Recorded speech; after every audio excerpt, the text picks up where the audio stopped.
दुनिया में पहली बार ऐसा वाकया पेश आया था जब एक माइन कोलैप्स होने की वजह से 33 वर्कर्स जमीन से 2300 फुट नीचे फंस गए हों। पूरे 17 दिनों के बाद चिली गवर्नमेंट ने 33 माइनर्स को ढूंढ तो लिया था, लेकिन अब मसला था कि इनको बाहर कैसे निकाला जाए। पर उससे भी ज्यादा इम्पोर्टेंट ये था कि उनको जमीन के अंदर ही जिंदा कैसे रखा जाए। ज़ेम टीवी की वीडियोस में एक बार फिर से खुशामदीद। नाजरीन, इस वीडियो के पार्ट 1 में आपने देखा कि कैसे चिली के एटाकामा डेजर्ट में 120 साल पुरानी माइन की गहराइयों में एक कोलैप्स की वजह से 33 वर्कर्स जिंदा फंस गए और कैसे पूरे 17 दिन लगाकर ड्रिलिंग के जरिए उनको जमीन से 2300 फुट नीचे ढूंढा गया। और अब वीडियो के पार्ट 2 में आप जानेंगे कि सिर्फ 3 दिन के खाने पीने के सामान पर इन्होंने जमीन के अंदर पूरे 17 दिन कैसे गुजारे और टोटल 69 डेज जमीन की गहराइयों में ही इनको कैसे जिंदा रखा गया। साथ साथ आप ये भी जानेंगे कि उनको वापस जमीन तक रेस्क्यू करने में इंजीनियर्स ने किन मुश्किल तरीन चैलेंजेस को फेस किया।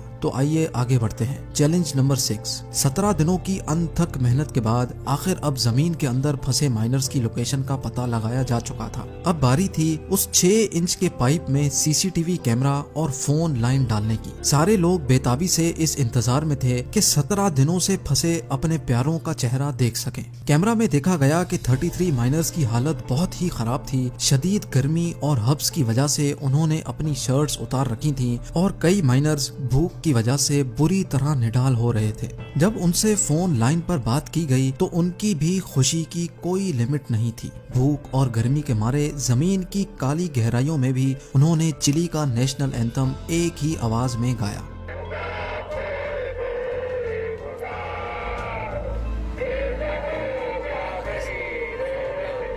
लुइस उर्जुआ, जो उन फंसे वर्कर्स का शिफ्ट सुपरवाइजर था, उसने बताया कि माइन कोलैप्स होते ही उसने सारे वर्कर्स को इकट्ठा किया और उनको रेफ्यूज तक लेकर आया।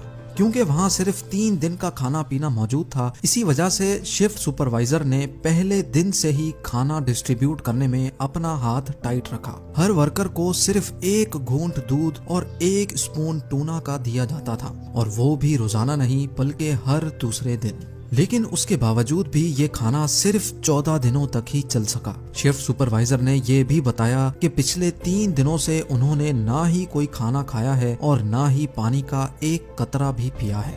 यानी अब ये माइनर्स ऐसी हालत में थे कि अब एक एक करके इनकी मौत वाक़ई होने वाली थी।